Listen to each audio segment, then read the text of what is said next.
नमस्कार, मी अश्विनी मराठवाडा किचनमध्ये तुमचं मनापासून खूप खूप स्वागत आहे। आळूवडी म्हणलं की बऱ्याच जणांना किंवा मग बऱ्याच घरामध्ये आवडीनं खाणारा हा पदार्थ आहे। पण ही आळूवडी बनवायची म्हणलं की थोडी किचकट रेसिपी आहे आणि वेळ तर तसा फार लागतो।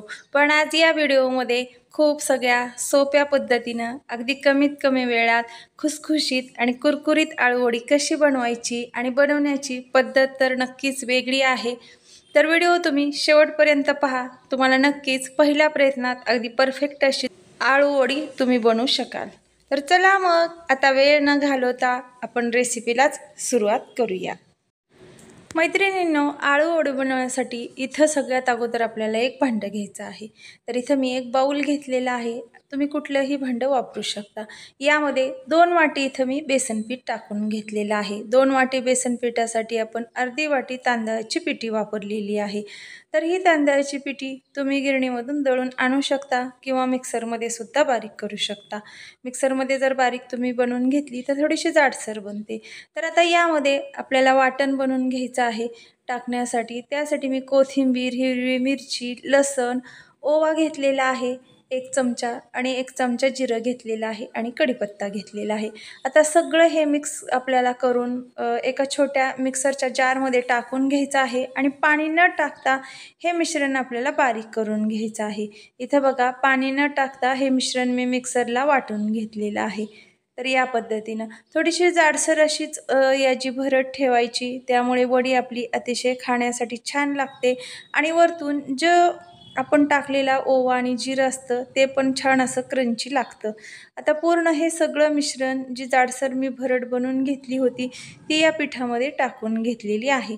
आता यामध्ये आपल्याला टाकून घ्यायचं आहे 1 चमचा बेडगी लाल मिरची पावडर, पाव चमचा टाकून घेतलेली आहे हळद, पाव चमचा टाकून घेतलेली आहे धना पावडर आणि भरपूर असे आपण एक 4-5 चमचे तीळ टाकलेले आहेत। चवीनुसार यामध्ये मीठ टाकलेलं आहे। धना पावडर तुम्ही म्हणजे ज्यावेळेस आपण वाटण बनवतो त्यामध्ये अख्खे धने वापरले तरी चालतील। आता थोडंसं पाणी करत हे पूर्ण आपल्याला दाटसर असं मिश्रण म्हणजे मळून घ्यायचं आहे।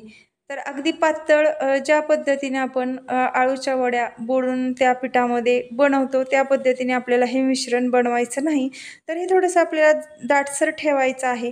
तर इथे मी तुम्हाला दाखवते इतपत आपण हे मिश्रण दाटसर ठेवलेलं आहे। ज्या पद्धतीने आपण शेवेचं पीठ बनवतो त्या पद्धतीने हे मिश्रण बनवून घ्यायचं आहे। आता इथं मी आपल्याला जितपत आळूवड्या बनवायच्या आहेत त्या प्रमाणात तुम्ही पानं घेऊ शकता। तर मी इथं पिठाचं प्रमाण दाखवलेले आहे, त्यामध्ये एक 8 ते 9 पानापुरतं म्हणजे पीठ बस होतं। तर स्वच्छ धुवून आपण ही आळूची पानं घेतलेली आहेत आणि जी खालची साईड आहे ती वरती करून त्याला आपण प्रेस करून व्यवस्थित असं पीठ लावून घेणार आहोत। नंतर आपण दुसऱ्या साईडला दुसरं एक आळूचं पान घेतलेलं आहे, व्हिडिओत दाखवल्याप्रमाणे तुम्ही इथं याला पीठ लावून घेऊ शकता। यामुळं काय होतं, या पद्धतीने जर तुम्ही आळूवडी बनवली तर खाण्यासाठी कुरकुरीत लागते आणि कमीत कमी 1 महिना ते 15 दिवस ही आळूवडी व्यवस्थित अशी टिकते। आणि या पद्धतीनं जर पानावरती म्हणजे पाण्याचा लेयर देऊन जर आपण आळूवडी बनवली तर भरपूर अशा याला लेयर्स येतात आणि कुरकुरीत खुसखुशीत अशी आपली आळूवडी बनते। मैत्रिणींनो, तुम्ही जर नवीन असाल, आणखीन आपल्या चॅनलला तुम्ही सबस्क्राईब केलं नसेल तर सगळ्यात अगोदर सबस्क्राईब करा, म्हणजे आपल्या मराठवाड्यामध्ये ज्या रोज नवनवीन आणि पारंपरिक रेसिपीज बनतात त्या तुमच्यापर्यंत पोहोचतील आणि तुम्ही सुद्धा या नवनवीन रेसिपीज म्हणजे बनवू शकाल। तर आपल्या मराठवाडा किचनमधल्या रेसिपीज कशा वाटतात तुम्हाला ते सुद्धा तुम्ही कमेंट करून सांगू शकता। आता इथं बघा, मी दोन्ही पण साईडनं व्यवस्थित असं याला फोल्ड करून घेतलेलं आहे। तर फोल्ड करून घेतल्यानंतर परत एकदा वरतून असं आपल्याला याला पीठ लावून घ्यायचं आहे। काय होतं, वरतून पीठ याला लावून घेतल्यामुळे आळूची वडी जी असते ते अजिबात सुटत नाही। व्यवस्थित असं प्रेस करून घेतल्यामुळे व्यवस्थित अशी आळूची वडी लेयर याला येतात। तर या पद्धतीनं आता आपल्याला फोल्ड करून घ्यायचं आहे। तर नक्की तुम्ही या पद्धतीने आळूची वडी करून बघा, अतिशय मस्त टेस्टी कुरकुरीत खुसखुशीत अशी बनते। आणि जे यामध्ये आपण तांदळाचं पीठ वापरलेलं आहे त्यामुळे अजिबात ऑइली सुद्धा बनत नाही। तर इथं बघा, या पद्धतीनं मी 2 रोल्स याचे बनवून घेतलेले आहेत। तर मी तुम्हाला आता कट करून दाखवते।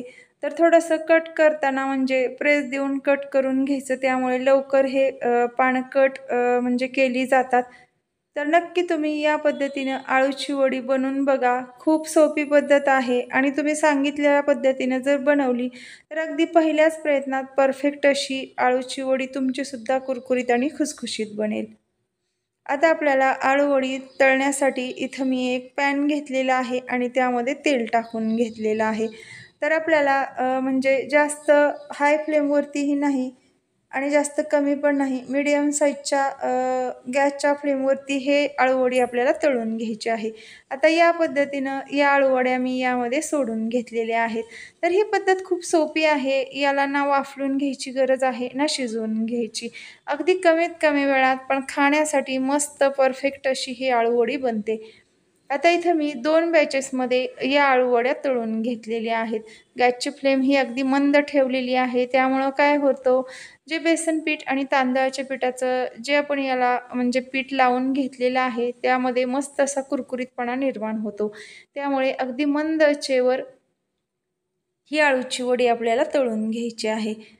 तर इथं मी एक 5 मिनिट झालेलं आहे. आणखीन 5 मिनिट ही आळूची वडी मी तळून घेणार आहे. तर नक्की तुम्ही या पद्धतीनं आळूची वडी करून बघा. पद्धत खूप सोपी आहे आणि खाण्यासाठी अतिशय मस्त अशी टेस्टी लागते. मैत्रिणीनं कोणताही पदार्थ आपल्याला पाहिल्यानंतर वाटतं म्हणजे तो जमेल का? पण त्याचं जर आपण म्हणजे साहित्याचं जर प्रमाण आपण परफेक्ट म्हणजे घेतलं तर पहिल्याच प्रयत्नात अगदी आपल्याला परफेक्ट स्टेप बाय स्टेप अशी आपण आळूची किंवा कुठलाही पदार्थ बनवू शकतो. तर इथं बघा पूर्ण तळून घेतलेल्या आळूच्या वड्या आपण एका डिशमध्ये काढून घेतलेल्या आहेत. तुम्ही पाहू शकताय अजिबात ऑइली पण बनलेल्या नाहीत. कलर पण असा छान आलेला आहे आणि अगदी कुरकुरीत, खुसखुशीत आणि लेयरसुद्धा भरपूर अशा त्याला आलेल्या आहेत. तर कशी वाटली मैत्रिणींनो तुम्हाला ही रेसिपी ते मला नक्की कमेंट करून सांगा आणि तुम्हीसुद्धा मराठवाडा किचनच्या पद्धतीने नक्की अळूवडी म्हणजे बनवून बघा आणि बनवल्यानंतर मला कमेंट करून सांगा तुमचीसुद्धा अळूची वडी मराठवाडा किचनच्या पद्धतीने टेस्टी, कुरकुरीत आणि खुसखुशीत अशी झालेली आहे का? तर चला मग भेटू पुढील अशीच एक छान रेसिपी घेऊन. तोपर्यंत बाय.